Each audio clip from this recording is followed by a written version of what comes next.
Don't try. Charles Bukowski was an alcoholic, a womanizer, a chronic gambler, a lout, a cheapskate and a deadbeat, and on his worst days a poet. He's probably the last person on earth you would ever look to for life advice or expect to see in any sort of self-help book, which is why he's the perfect place to start. Bukowski wanted to be a writer, but for decades his work was rejected by almost every magazine, newspaper, journal, agent, and publisher he submitted to. His work was horrible, they said, crude, disgusting, depraved, and as the stacks of rejection slips piled up, the weight of his failures pushed him deep into an alcoholic-fueled depression that would follow him for most of his life. Bukowski had a day job as a letter filer at the post office. He got paid shit money and spent most of it on booze. He gambled away the rest at the racetracks. At night, he would drink alone and sometimes hammer out poetry on his beat-up old typewriter. Often, he'd wake up on the floor having passed out the night before. 30 years went by like this, most of it a meaningless blow of alcohol, drugs, gambling, and prostitutes. Then, when Bukowski was 50, after a lifetime of failure and self-loathing, an editor at a small independent publishing house took a strange interest in him. The editor couldn't offer Bukowski much money or much promise of sales, but he had a weird affection for the drunk loser, so he decided to take a chance on him. It was the first real shot Bukowski had ever gotten, and he realized probably the only one he would ever get. Bukowski wrote back to the editor, I have one of two choices. Stay in the post office and go crazy, or stay out here and play it writer and starve. I have decided to starve. Upon signing the contract, Bukowski wrote his first novel in 3 weeks. It was called simply Post Office. In the dedication he wrote, dedicated to nobody. Bukowski would make it as a novelist and poet. He would go on and publish 6 novels and hundreds of poems, selling over 2 million copies of his books. His popularity defied everyone's expectations, particularly his own. Stories like Bukowski's are the bread and butter of our cultural narrative. Bukowski's life embodies the American dream. A man fights for what he wants, never gives up, and eventually achieves his wildest dreams. It's practically a movie waiting to happen. We all look at stories like Bukowski's and say, see, he never gave up. He never stopped trying. He's always believed in himself. He persisted against all the odds and made something of himself. Is it then strange that on Bukowski's tombstone, the epithet read, don't try?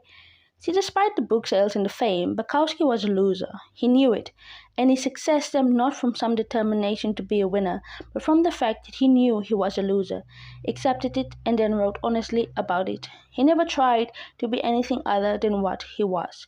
The genius in Bukowski's work was not in overcoming unbelievable odds or developing himself into a shining literary light.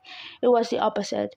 It was his simple ability to be completely, unflinchingly honest with himself, especially the worst parts of himself, and to share his failings without hesitation or doubt. This is the real story of Bukowski's success, his comfort with himself as a failure. Bukowski didn't give a fuck about success. Even after his fame, he still showed up to poetry readings hammered and verbally abused everyone in his audience. He still exposed himself in public and tried to sleep with every woman he could find. Fame and success didn't make him a better person, nor was it by becoming a better person that he became famous and successful. Self-improvement and success often occur together, but that doesn't necessarily mean that they're the same thing.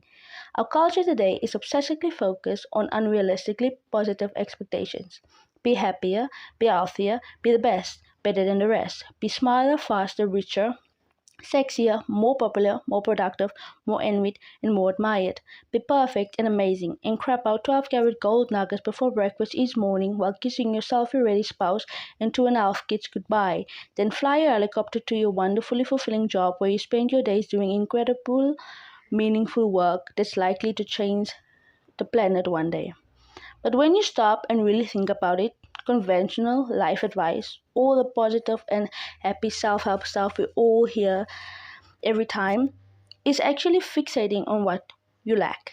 It lasers in on what you perceive your personal shortcomings and failures to already be, and then emphasizes them for you. You learn about the best ways to make money because you feel you don't have enough money already. You stand in front of the mirror and repeat affirmations saying that you're beautiful because you feel as though you're not beautiful already. You follow dating and relationship advice because you feel that you're unlovable already. You try goofy visualizations exercises about being more successful because you feel as though you aren't successful enough already. Ironically, this fixation on the positive, on what's better, what's superior, only serves to remind us over and over again of what we are not, of what we lack, of what we should have been but failed to be. After all, no truly happy person feels the need to stand in front of a mirror and recite that she is happy. She just is. There's a saying in Texas, the smallest dog barks the loudest. A confident man doesn't feel a need to prove that he's confident. A rich woman doesn't feel a need to convince anybody that she's rich. Either you are or you are not. And if you're dreaming of something all the time, then you're reinforcing the same unconscious reality over and over that you are not. Everyone in their TV commercials wants you to believe that the key to a good life is a nicer job, or a more rugged car, or a prettier girlfriend, or a hot tub with an inflatable pool for the kids.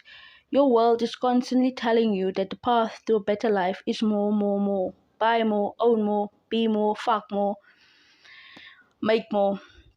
You are constantly bombarded with messages to give a fuck about everything all the time. Give a fuck about a new TV. Give a fuck about having a better vacation than your coworkers. Give a fuck about buying the new lawn ornament. Give a fuck about having the right kind of self-esteem. Why?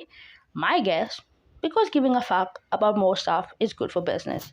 And while there's nothing wrong with good business, the problem is that giving too many fucks is bad for your mental health. It causes you to become overly attached to the superficial and fake, to dedicate your life to chasing a mirage of happiness and satisfaction. The key to a good life is not giving a fuck about more, it's giving a fuck about less, giving a fuck about only what's true and immediate and important.